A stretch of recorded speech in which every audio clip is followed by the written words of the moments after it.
Hey guys, மூன்று முடிச்சு சீரியலில் ஒரு வழியாக நந்தினி கிடைச்சிட்டாங்க. அது மட்டும் இல்லாமல் இதுக்கு எல்லாத்துக்கும் காரணம் சுந்தரவள்ளி தான் அப்படின்னு சொல்லிட்டு நம்ம சூர்யாவும் கம்ப்ளைண்ட் கொடுத்துருக்காருல. ஸோ மொத்த ஃபேமிலி கூட்டிகிட்டு போய் உட்கார வச்சுட்டாங்க. இந்த பக்கம் பார்த்தீங்கன்னா நந்தினியும் மயக்கம் தெளிஞ்சு அதுக்கப்புறம் பார்த்தீங்கன்னா அவங்கக்கிட்ட அவங்க அப்பா எல்லா விஷயத்தையும் சொல்கிறாங்க, இந்த மாதிரி தான் நடந்தது அப்படின்னு சொல்லிட்டு. உடனே இவங்களும் போயிட்டு போலீஸ் ஸ்டேஷனில் இதுக்கு காரணம் இவங்க இல்லை, ஸோ இவங்களை அரெஸ்ட் பண்ணக்கூடாது அப்படின்ற மாதிரி சொல்கிறாங்க.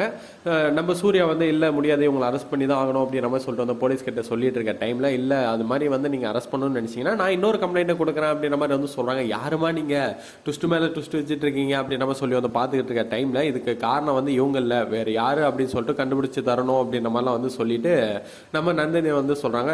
இவங்க இப்படியே பேசிக்கிட்டு இருக்க டைம்ல சடனா போலீஸ்காரன் எழுந்து போயிட்டு இதுக்கு எல்லாத்துக்கும் காரணமானவங்க கிட்ட ஃபோன் பண்ணி இந்த மாதிரி தான் நடந்துகிட்டு இருக்க அப்படின்ற மாதிரி சொல்லிக்கிட்டு இருக்காங்க.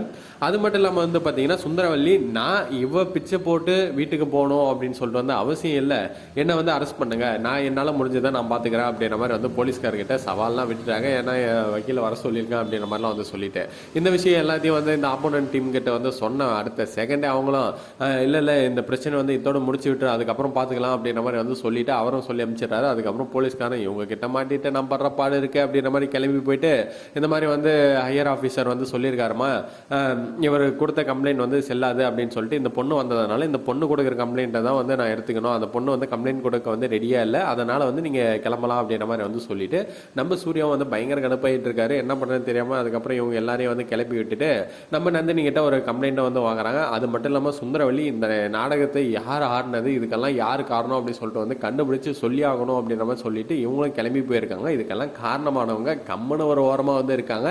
ஆனால் இந்த சைடை கடுப்பில் உட்காந்துக்கிட்டு இருக்காங்க நம்ம சூர்யா. ஏன்னா அவங்க ஃபேமிலியில் இருக்க எல்லாரும் இந்த டைமில் பார்த்து சுந்தரவல்லிக்கு சப்போர்ட் பண்ணுற மாதிரி பேசி சுந்தரவல்லி கிட்ட ஸ்கோர் பண்ணலாம் அப்படின்ட்டு ட்ரை பண்ணிக்கிட்டு இருக்காங்க. அது எல்லாத்தையும் ஓப்பனாக பேசிட்டாரு. ஸோ சுந்தரவல்லி வீட்டுக்கு போன அப்புறம் என்னெல்லாம் முடிவு எடுக்கிறாங்க அப்படின்னு சொல்லி வெயிட் பண்ணி பார்த்து தெரிஞ்சுப்போம். ஓகே ஃப்ரெண்ட்ஸ், தேங்க்யூ ஃபார் வாட்சிங் திஸ் வீடியோ.